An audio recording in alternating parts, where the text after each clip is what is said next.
Hello दोस्तों, आज की इस वीडियो में हम लोग बात करेंगे वासुदेव शरण अग्रवाल का जीवन परिचय के बारे में, जो कि आप लोग का बोर्ड एग्ज़ाम 2026 में मोस्ट इम्पॉर्टेंट टॉपिक है, मोस्ट इम्पॉर्टेंट जीवन परिचय है, जो कि आपका हर साल बोर्ड एग्ज़ाम में पूछा जाता है। जो वासुदेव शरण अग्रवाल का जो जीवन परिचय है, ये बहुत ही ज़्यादा मोस्ट इम्पॉर्टेंट जीवन परिचय है, जो कि पिछले बोर्ड एग्ज़ाम में भी पूछ चुका है। तो आप लोग को इसको बहुत ही अच्छी तरीके से याद करके जाना है। जो आपका 5 अंक का यानी कि 5 नंबर का जीवन परिचय पूछता है, 5 नंबर का, ठीक है। अगर आप लोग जीवन परिचय को अच्छे से लिखेंगे, कम से कम 80 शब्द सीमा इसकी 80 होती है, ठीक है। इसका जो 80 शब्द सीमा होता है, 80 शब्द में कम से कम इसको लिखना होता है, ठीक है। और आप लोग अगर साहित्यिक परिचय, जीवन परिचय लिखेंगे और उसके बाद उसका जो रचनाएं हैं वो लिखेंगे, तो आपको एग्ज़ामिनर 5 नंबर पूरे दे देगा। तो चलिए सबसे पहले हम लोग वासुदेव शरण अग्रवाल का साहित्यिक परिचय पढ़ते हैं। आप लोग को एग्ज़ाम में क्या लिखना है कि जैसे कि जिस भी कवि हों या लेखक हों, उनका जीवन परिचय या साहित्यिक परिचय लिखना है, तो आपको किस तरह से लिखना है, तो आपको डालना है हेडिंग।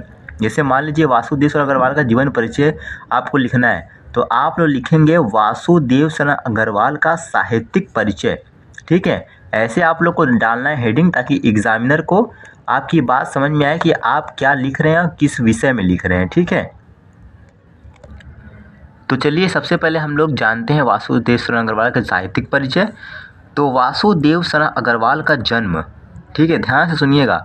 वासुदेव शरण अग्रवाल का जन्म 7 अगस्त सन 1904 ईस्वी में मेरठ जिले के खेड़ा नामक गांव में हुआ था।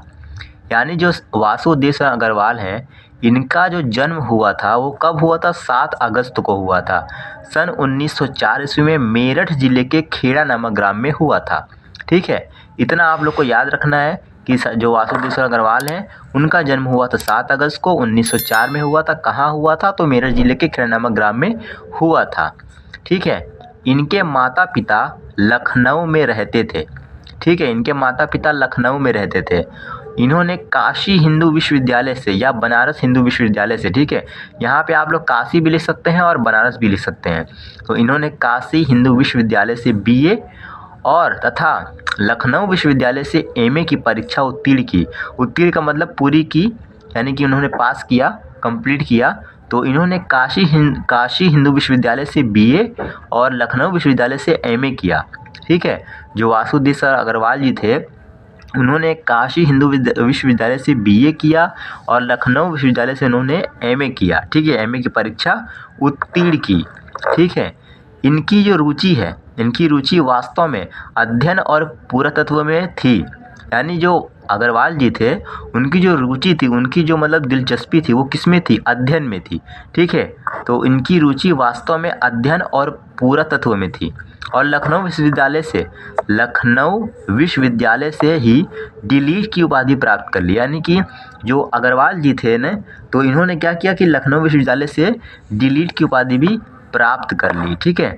ये हिंदी प्राचीन इतिहास विभाग के अध्यक्ष रहे। ये हिंदी प्राचीन इतिहास विभाग के अध्यक्ष भी रहे, ठीक है। वासुदेव शरण अग्रवाल ने मुख्य रूप से पुरातत्व को अपना विषय बनाया। यानी कि इन्होंने मुख्य रूप से पुरातत्व को अपना विषय बनाया। अब पुरातत्व को अपना विषय बनाया, ठीक है। उनकी साहित्यिक योगदान को कभी भुलाया नहीं जा सकता। उनके साहित्यिक योगदान भुलाया नहीं जा सकता है, ठीक है। और इनकी जो मृत्यु है, यानी कि जो अग्रवाल जी थे, इनकी मृत्यु 27 जुलाई 1967 को हुई, ठीक है। आप लोग को जीवन परिचय, साहित्यिक परिचय में बहुत ही अच्छे से लिखना है कि सबसे पहले कि जो कवि हैं या लेखक हैं, उनका जो जन्म स्थान है, जब वो कब जन्म हुआ है उनका, ये आपको ध्यान से लिखना है। जैसे कि अग्रवाल जी हैं, इनका जन्म हुआ है 7 अगस्त 1904 को, इनकी मृत्यु हुई है 27 जुलाई 1967 को। आप लोग को ये 2 मेन पॉइंट याद करना है। और बीच में वो कहाँ मतलब उनकी परवरिश हुई, उसके बाद उन्होंने कहाँ अपनी शिक्षा को प्राप्त की, ये सारे बात उनके बारे में लिखना है। तो ये हो गया जीवन परिचय वासुदेव शरण अग्रवाल का। की रचनाएं जो कौन कौन सी हैं वो भी जान लेते हैं। तो अग्रवाल जी की जो है प्रमुख रचनाएं हैं जो इस प्रकार हैं। पहला हो गया पृथ्वी पुत्र, भारत की एकता, कल्प वृक्ष, माता भूमि, कला और संस्कृति आदि।